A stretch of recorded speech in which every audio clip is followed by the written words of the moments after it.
Don't put your house on the market without first knowing what it's going to cost you.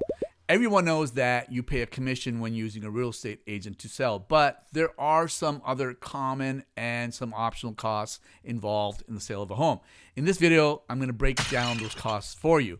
So for those of you who don't know me, I'm Rami Dhillon, and I'm a real estate agent in Temecula, California. So now, in addition to paying off your mortgage, it's common to spend anywhere from 6 to 10% of the home's price in selling costs, but some costs are optional. Here are some of the typical expenses that you can expect to pay when selling your house. First, real estate commissions. The seller typically pays a commission of 5 to 6%. The commission amount is negotiable and is likely the biggest expense you'll pay. Next, real estate transfer tax. Some states and local governments have a transfer tax which is charged when the property changes ownership. The amount depends on your location, property value, and local laws. However, there are certain cities that also collect their own city transfer tax, and they differ from city to city. Remember, legislation can change, so confirm with your county and city. Next, property tax.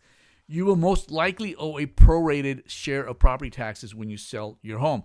The amount could be close to zero if you've recently paid your taxes, or several $1,000s if the due date is around the corner. Next, capital gains taxes. Depending on whether you have lived in the house and for how long and how much you make from the sale, you may or may not be subject to capital gains. So talk to your accountant before listing your home for sale and figure out what that amount may or may not be. Next, HOA fees. If your neighborhood has a homeowners association, then expect to pay prorated membership fees. You might need to pay an HOA transfer fee and a fee for preparing HOA disclosures. Next, escrow fees. In California, escrow companies are used to facilitate a real estate transaction. They are a neutral third party that handle the documents and funds involved in a real estate transaction between a buyer and a seller. In some states, an attorney is used instead of an escrow company. Next, title insurance. Title insurance protects the buyer in case there's an issue with the home's ownership history. In Southern California, it has become customary for the seller to pay this fee. Buyers who get a mortgage to help pay for their home purchase must buy a title policy that also protects only the lender. NHD, Natural Hazard Disclosure Report. California law requires home sellers to provide the Natural Hazard Disclosure Report. This report is required to disclose special flood hazard, dam inundation, very high fire zone, wildfire, earthquake fault zone, and seismic hazard areas. Next, home repairs. The buyer may ask the seller to make some repairs after conducting a home inspection on the property. Next, moving costs. Whether you're moving locally or to another state, you'll want to budget money for the move. Next, mortgage payoff.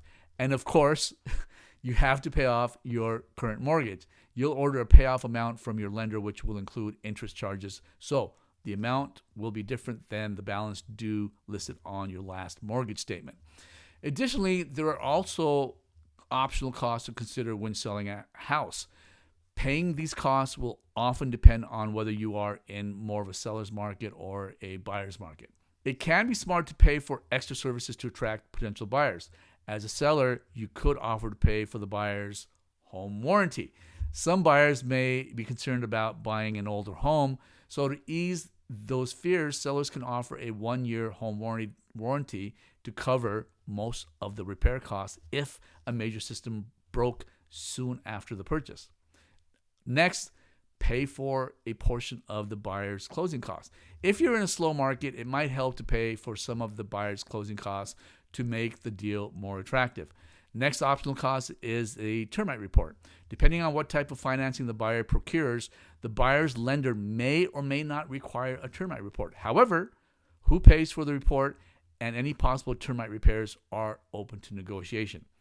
So as you can see, there is a lot to think about before putting your house on the market. But keep in mind that every transaction is different and there could be other costs that I have not covered here today. But the list that I have provided you here is a close estimate and will give you a good idea of what cost to expect and how much money you will walk away from the sale of your home. So if you need an estimate of what it will cost to sell your home, then reach out to me at any time. I'm here to help. And if you've enjoyed this video, please leave some comments and give me a thumbs up, and I will see you folks in the next one.